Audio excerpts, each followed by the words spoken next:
सभी जो पूर्व में एआईएम के 5 में से जो 4 सदस्य थे, उनको पारी पारी से बुला करके उन्होंने बात भी की और पूरी तरीके से संतुष्ट होकर के उन्होंने आज बिहार विधानसभा के समापन भाषण के में ये ऐलान किया, ये घोषणा की कि चारों विधायकों को राष्ट्रीय विधायक दल में सम्मिलित किया जाता है।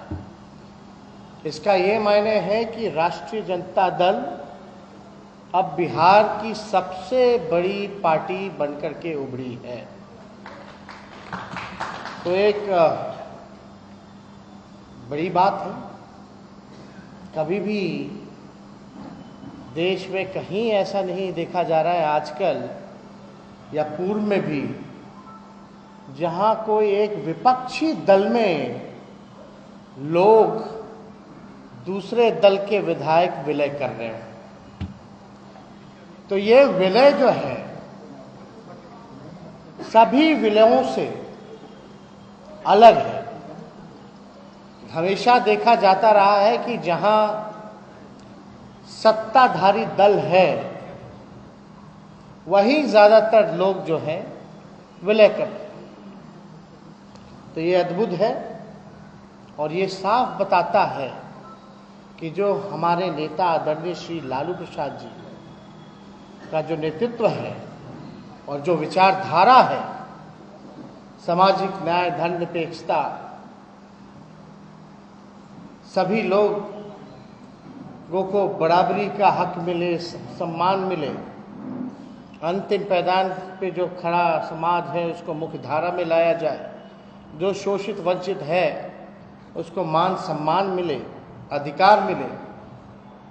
ये सोच और विचारधारा राष्ट्राध्यक्ष जी का बताता है कि इतना मजबूत है कि हर कोई इससे प्रभावित रहता है। वरना इतने साल से विपक्ष में रहने के बावजूद भी 17 साल से आज तक भाजपा की हिम्मत नहीं हुई कि बिहार में अकेले चुनाव लड़के देख ले और हम सबसे बड़ी पार्टी के रूप में आए। और हम आपको बता देना चाहते हैं, ये तो महत्वपूर्ण बात था ही। दूसरा महत्वपूर्ण बिंदु ये है कि आज अगर आकलन किया जाए कि महागठबंधन को ज्यादा वोट है या एनडीए को ज्यादा वोट है, क्योंकि 2020 में अंतर केवल 12,000 वोटों का था, 1,56,00,000 महागठबंधन को वोट मिला, तो 1,56,12,000 एनडीए को वोट मिला। तो 4 और विधायक जुड़ने के बाद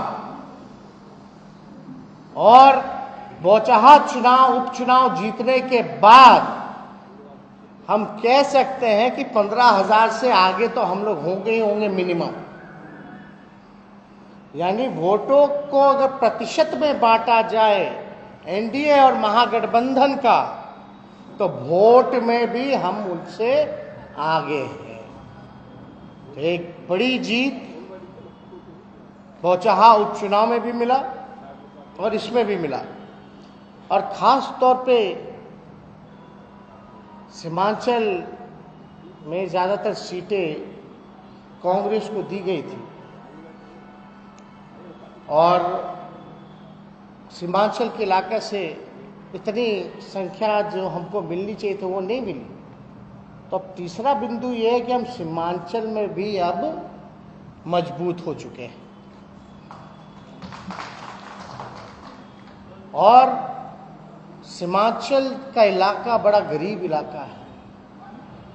अभी आप देखिएगा बाढ़ का खतरा मंडरा रहा है और हमारे चारों विधायकों से बात हुई है, ये लोग सब लोग चिंतित हैं इस बात को लेकर के, सीमांचल के विकास को लेकर के।